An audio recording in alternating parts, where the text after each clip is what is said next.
Shalom Bapak Ibu yang dikasihi Tuhan Yesus. Renungan kita saat ini terdapat dalam kitab Roma pasal yang ke-12 ayat yang pertama sampai yang ke-8 dengan tema respon atas kasih karunia Allah.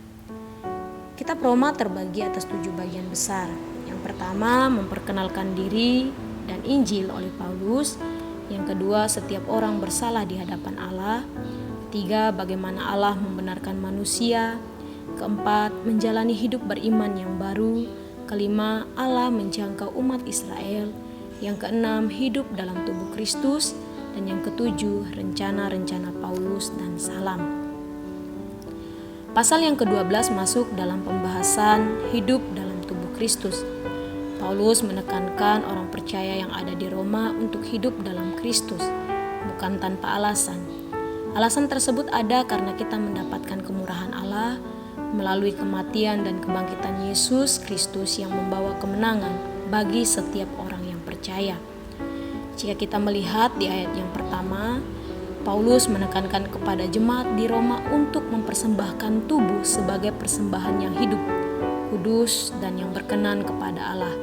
Itulah yang disebut sebagai ibadah yang sejati, bukan seperti mempersembahkan korban seperti agama Yahudi dan agama-agama lain yang dimaksud Paulus, ataupun persembahan lainnya, melainkan mempersembahkan hidup kita. Itulah yang Allah kehendaki. Ketika jemaat di Roma memahami hal ini, maka Paulus menekankan untuk tidak hidup menurut dunia ini. Dunia yang dimaksud adalah keadaan saat ini, di mana manusia lebih mengandalkan hal-hal yang bertentangan dengan Allah, dan hal-hal itu tidak dapat diandalkan dan suatu saat akan lenyap.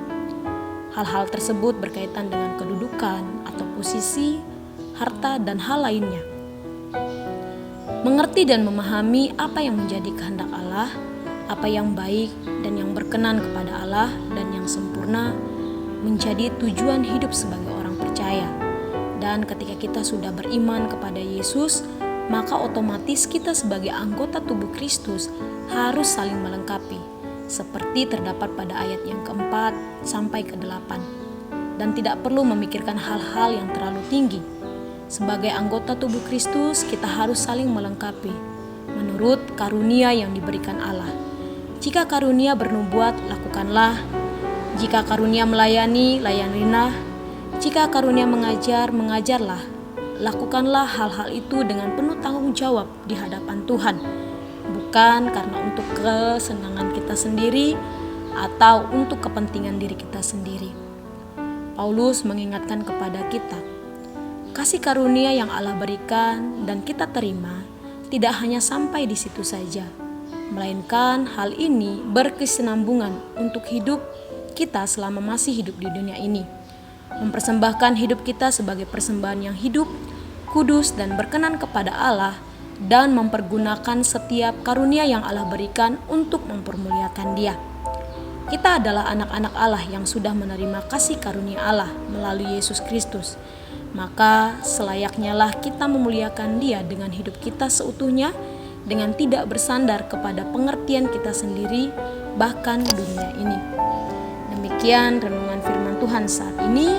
Selamat beraktivitas, Tuhan Yesus memberkati. Shalom.